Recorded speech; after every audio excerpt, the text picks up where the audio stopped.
Moving on, so I can cheer up a little bit, maybe.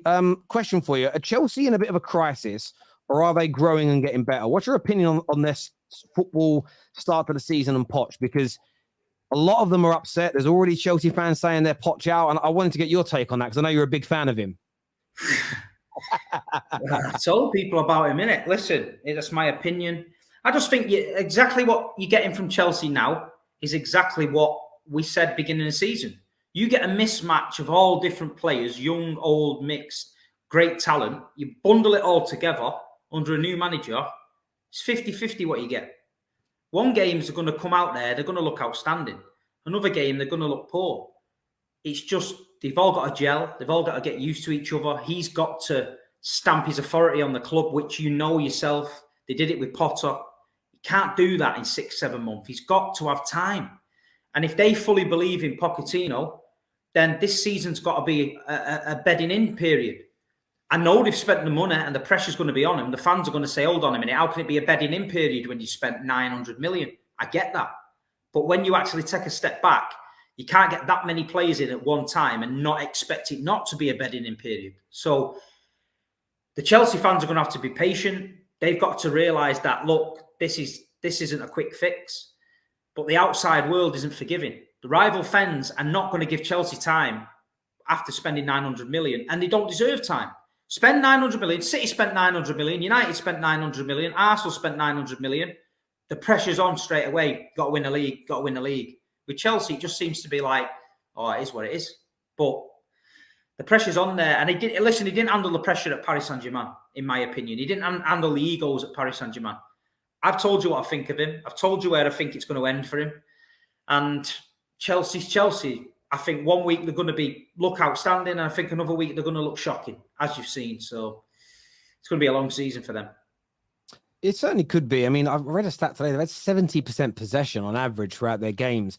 It's just not scoring again. What's your take on young Jackson? Do you think he's going to be good enough to lead the lines, get them the goals because they've at least got to get into the Champions League after spending £1 billion, surely? Yeah, of course. Listen, we don't know if he's good enough, but the thing is, he's the one they've chose, and the pressure's on. So if you have 3 or 4 games and he doesn't score, people are going to be calling for his head. You look around the team. Raheem Sterling started the season okay. That Mudryk fella, I don't know where they've got him from. I've never seen anything. His first game, he came on. He ran really fast once and had a shot. That's his first game. And they were all going, fucking hell, he looks lively, him. You see the pace on him? I'm like, yeah, he is pacer. He's done nothing since. Nothing. And I read something in the paper about him today, and it's that the management and sort of coaching staff are telling him to go. He's doing too much weight training outside of normal training. And they're saying like he's putting too much bulk on and too much time in the gym. And he actually needs to, like he's actually trying too hard.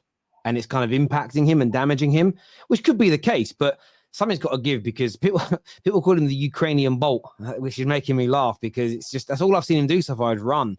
It's where the goals are coming from for Chelsea for me. And I think it was Igal. And Igal, listen, a lot of people get on to him, but he says one thing that's true. This is about patience. And it's whether the Chelsea fans can be patient. The fact I've probably seen, in terms of who I follow, 20 or 30 Chelsea fans already say, I want Poch gone.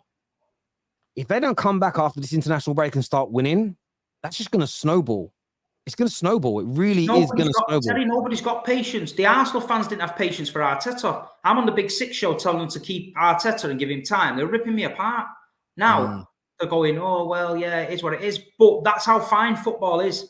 Somebody could make a decision in the Arsenal boardroom, could have sacked Arteta.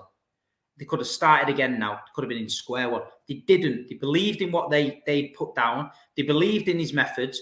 And now they look like they're going in the right direction. They got Potter in at Chelsea. At Brighton, everyone was saying, look at the football he's playing. Look at the way he does it and all that. He never got no time. They've got this fella in now. He's not... I don't think Pochettino is as good a manager as Graham Potter. There you go. And I'm saying that. And I will be proved right in the end. Because when the careers both end, they'll look back and say, Big Steve was fucking right. Pochettino, shite. Potter, he'll get a job somewhere. He'll do his shit. He'll get backing from the board. He'll get time. And I tell you what, he'll come again. Poch won't.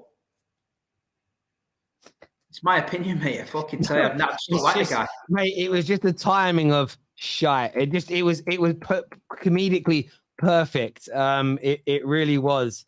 Look, again, everyone know. Look, I actually think they're playing nice football, Chelsea. It's just putting the ball into that back of the net, which is going to be key. But they have to remain patient. They have to stay behind this manager. They have to. If they don't, there's talk of a policy this summer where they didn't want to really sign anybody over the age of 25. What Todd Bowley and this group are trying to do is so different to anything we've seen in football before, ever. I'm intrigued by it. And there's times where I look at this Chelsea team and go, oh, God, they're worrying me a little bit here. Like, they're worrying me. The ball's moving nice. They're buying all this talent. They're spending all this money. But then they play games, and then I start to go, Jesus, it's not transpiring again. It's not ending in good results for them. And that they've got one game a week pretty much this season outside of the League Cup. They should be so fully prepared every week for these games. It's going to be interesting to see, but comments-wise, what are people saying here? This here from Godzilla says 20.5 is the average age of Chelsea. It's mad young.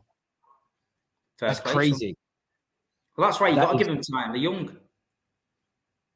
But nobody you certainly do. You certainly, yeah. But that's the hardest bit. Nobody ever does give young people time. It's kind of crazy when you actually deep it and think about that. That's the average age is mad. I didn't realize it was that young. Potter was too soft, though. The football terrace. Does Steve agree? I don't know if he was too soft. I just think the Chelsea job was a bit of a step too far, too early for him. I think he should have just cut his teeth a bit longer at Brighton. Chelsea at the time was a shit show, and he had to go through that shit show, and he was the casualty of it all. But he's took a step back now. He's turned down the Lyon job today.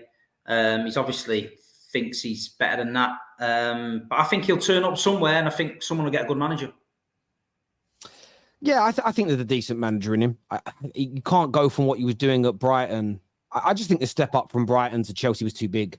There had to be a kind of stopgap in between. I don't know, a Tottenham maybe. You know, someone who's not massive, but there's a bit more pressure. As an example.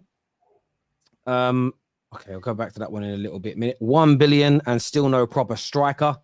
Yeah, a lot of people have spoken about that. Do you think that they should? Do you think this process is going to work of buying these youngsters, or should they have spent 400 or 500 of this billion they've spent on 2 or 3 players like in their mid-20s who are established to really kind of knit this team together?